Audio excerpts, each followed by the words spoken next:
Hello மக்களே, இன்றைக்கி நாம் மஷ்ரூம் குழம்பு எப்படி வைக்கிறது அப்படின்னு பார்க்கலாம். இதை வந்து சைவ கறி குழம்பு அப்படின்னு கூட சொல்லலாம்.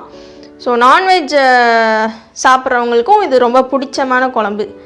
அதுக்கு தேவையான பொருட்கள் என்னெல்லாம்னா, ஒரு 10 சின்ன வெங்காயம் எடுத்துக்கோங்க நறுக்கி, 2 பச்சை மிளகா, அப்புறம் ஒரு தக்காளி நறுக்கி வச்சுக்கோங்க, அப்புறம் ஒரு ஸ்டெம் கருவேப்பிலை, அப்புறம் கொஞ்சம் கொத்தமல்லி.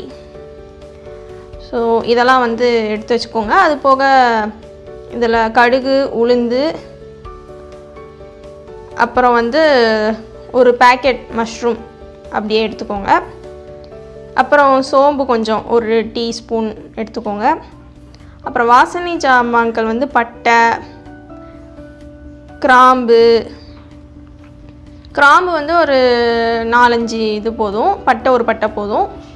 இது வந்து ஜாதிக்காய் இதுன்னு சொல்லுவாங்க. ஸோ அது ஒன்று எடுத்துக்கோங்க. அப்புறம் வந்து அன்னாச்சி பூ, அது 1 இல்லை 2 போட்டுக்கலாம். அப்புறம் பிரியாணி இலை, இது வந்து 1 போட்டுக்கலாம். அப்புறம் இஞ்சி பூண்டை வந்து நல்லா பேஸ்ட் பண்ணி வச்சுக்கோங்க. ஒரு 10 பூண்டு, கொஞ்சம் இஞ்சி போதும். அப்புறம் தேங்காய் ஒரு மூடி இது பண்ணி வச்சுக்கோங்க. அப்புறம் முந்திரி பருப்பு ஒரு 10-15 முந்திரி பருப்பு எடுத்து வச்சுக்கோங்க. இப்போ நம்ம என்ன பண்ணுறோன்னா, ஃபஸ்ட்டு கடாயில் சமையல் எண்ணெய் ஊற்றி அதை ஹீட் பண்ணுறோம்.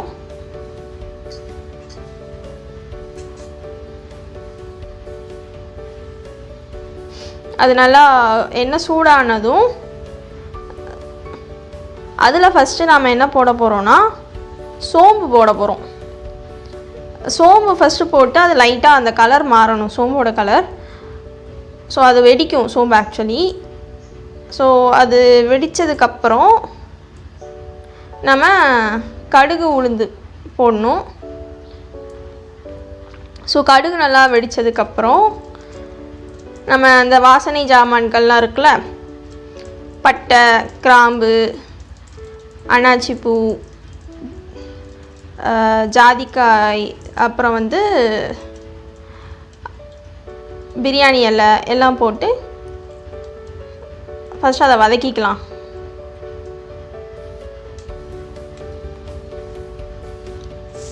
அதுக்கப்புறம் சின்ன வெங்காயத்துக்கு கூட கருவேப்பிலை சேர்த்து போட்டுருங்க. ஏன்னா ஃபஸ்ட்டே நீங்கள் கருவேப்பிலை போட்டிங்கன்னா ரொம்ப தெறிக்கும். ஸோ அதனால் சின்ன வெங்காயம் கருவேப்பிலையும் சேர்த்து போடுறப்போ அவ்வளோவா தெறிக்காது. ஸோ சின்ன வெங்காயம் வந்து கட் பண்ணி ரொம்ப பொடிசாக கட் பண்ணாமல் 2 கட் பண்ணி போட்டுக்கோங்க. ஸோ நல்லா வதங்கட்டும், வெங்காயம் எல்லா ஜாமானும் வதங்கட்டும் நல்லா. ஸோ இது கூட நீங்கள் வந்து இஞ்சி பூண்டு பேஸ்ட் அரைச்சி வச்சுருக்கீங்கன்னா அது இப்போ ஆட் பண்ணிக்கோங்க வெங்காயம் வதங்குற டைமில். ஸோ நான் பேஸ்ட் வந்து நாங்கள் பேக்கெட்டில் ஆட் பண்ணுறதுனால லேட்டாக நாங்கள் ஆட் பண்ணிக்கலான் இருக்கோம். ஸோ ஃப்ரெஷ்ஷாக அரைச்சி ஆட் பண்ணுறீங்கன்னா இப்போ ஆட் பண்ணிக்கலாம். இது கூட ஒரு தக்காளி, 2 பச்சை மிளகா கட் பண்ணி வச்சுருக்கோம்ல, ஸோ அதை போட்டு வதக்கிக்கோங்க. இதுவும் கொஞ்சம் நல்லா வதங்கட்டும்.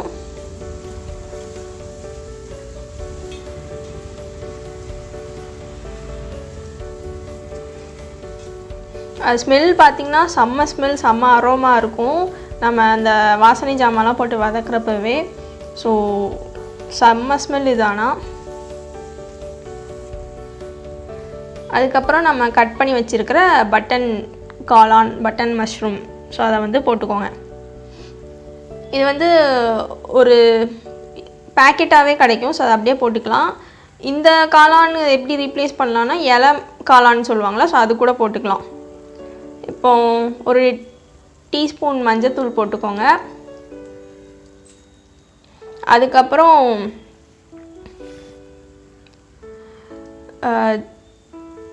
அது போட்டு நல்லா மிக்ஸ் பண்ணதுக்கப்புறம் ஜிஞ்சர் கார்லிக் பேஸ்ட் நம்ம பேக்கெட்டில் யூஸ் பண்ணுறதுனாலும் யூஸ் பண்ணிக்கலாம்.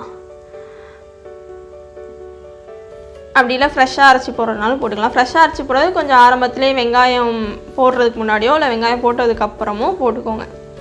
ஏன்னா இதோட ஜிஞ்சர் கார்லிக் ஸ்மெல் வந்து நல்லா போகணும். ஸோ ஃபுல்லாக நல்லா வதக்கிட்டு அந்த ஸ்மெல் போகிற வரைக்கும் வதக்குங்க.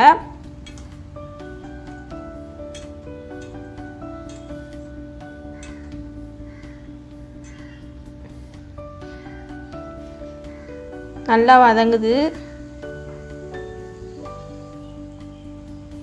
ஓகே, ஸோ நம்ம மஷ்ரூம்ஸ் எல்லாம் வதங்கிருச்சு.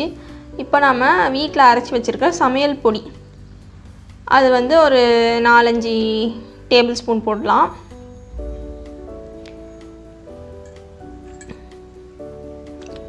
இது வந்து ஏன்னா நம்ம கடைசியில் தேங்காய் அரைச்சி ஊற்றுறதுனால 5 டேபிள் ஸ்பூன் போட்டிருக்கோம். தேங்காய் அரைச்சி ஊற்றலை அப்படின்னா ஒரு 3-4 டேபிள் ஸ்பூன் போதும்.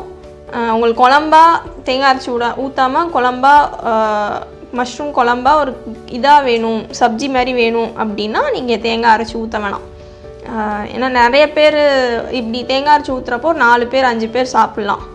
ஸோ அப்படி பண்ணுறப்போ ஒரு 2 பேர் தான் சாப்பிட முடியும். ஓகே, இப்போ நம்ம அரிசி கழுவின தண்ணி ஊற்றி இது எல்லாத்தையுமே நம்ம குக் பண்ணலாம்.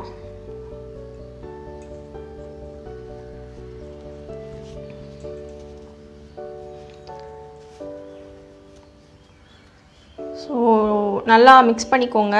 ஏன்னா நம்ம குழம்பு பொடி வந்து கொஞ்சம் கெட்டியாக அங்கங்கே நிற்கும். ஸோ அதனால் நல்லா மிக்ஸ் பண்ணுறப்போ கரைஞ்சிரும். இப்போ நம்ம கல் உப்பு போட்டுக்கலாம்.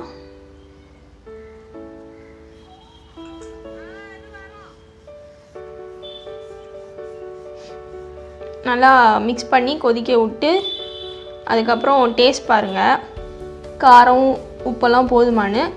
நம்ம தேங்காய் அரைச்சி ஊற்றுறதுனால காரம் இப்போ ஜாஸ்தி இருந்தால் தான் ஊற்றுறப்போ காம்பன்சேட் ஆகும். காரம் கம்மியாக இருந்துச்சுன்னா இன்னொரு 1 ஸ்பூன் 2 ஸ்பூன் கூட பொடி போட்டுக்கலாம். ஸோ நல்லா கொதிக்குது பாருங்கள் குழம்பு. எனக்கு தேங்காய் அரைச்சி வேணாம், இப்படியே வேணும்னா அந்த தண்ணியை சுண்ட விட்டு நம்ம அப்படியே வந்து சாதத்தில் விரைவி சாப்பிட்டாலும் சூப்பராக இருக்கும். சரி, இப்போ நம்ம தேங்காய் அரைக்கிறது பார்க்கலாம். தேங்காய் கூட முந்திரி பருப்பு போட்டு நல்லா பேஸ்ட் மாதிரி அரைச்சிக்கோங்க, குறைன்னு.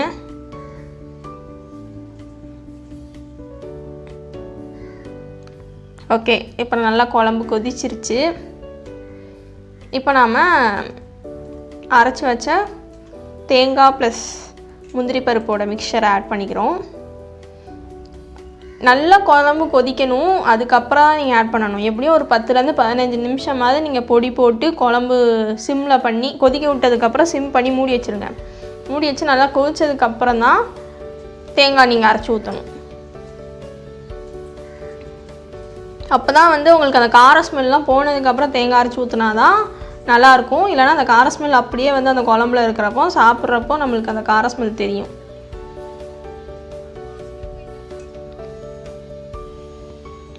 அதே மாதிரி தேங்காய் அரைச்சி ஊற்றி ஒரு 5 நிமிஷம் இல்லை 10 நிமிஷம் கூட நம்ம திரும்ப குக் பண்ணலாம்.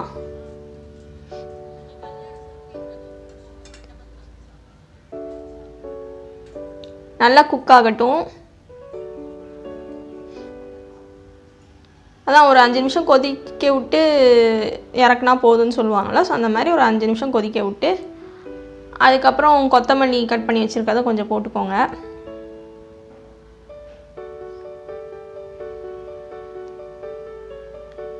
ஸோ நல்லா கொதிக்குது பாருங்கள். அதோட ஃப்ளேவர் வந்து இதில் பார்த்தாலே நம்மளுக்கு தெரியும், அதோட கலர் டெக்ஸ்சர் எல்லாமே.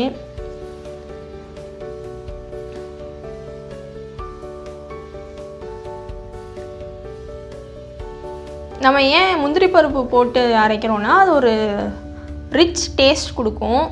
ஸோ அதுக்காக தான் நம்ம முந்திரி பருப்பு போட்டு அரைக்கிறோம்.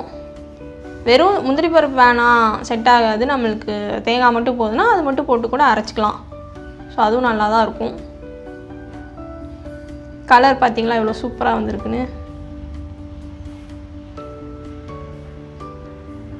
அவ்வளோதான், ஒரு 10 நிமிஷம் கொதிக்க விட்டு இறக்கிடலாம்.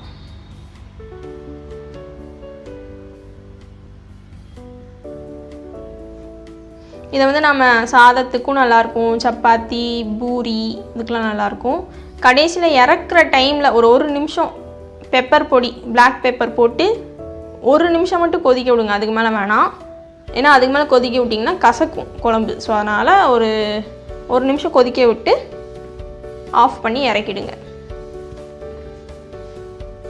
கடைசியில் பெப்பர் பொடி போடுறதுனால எந்த ஒரு குழம்புக்குனாலுமே அது ஒரு டேஸ்ட், அடிஷ்னல் டேஸ்ட் கொடுக்கும்.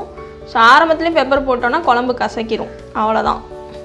ஸோ ரெடி ஆயிடுச்சு.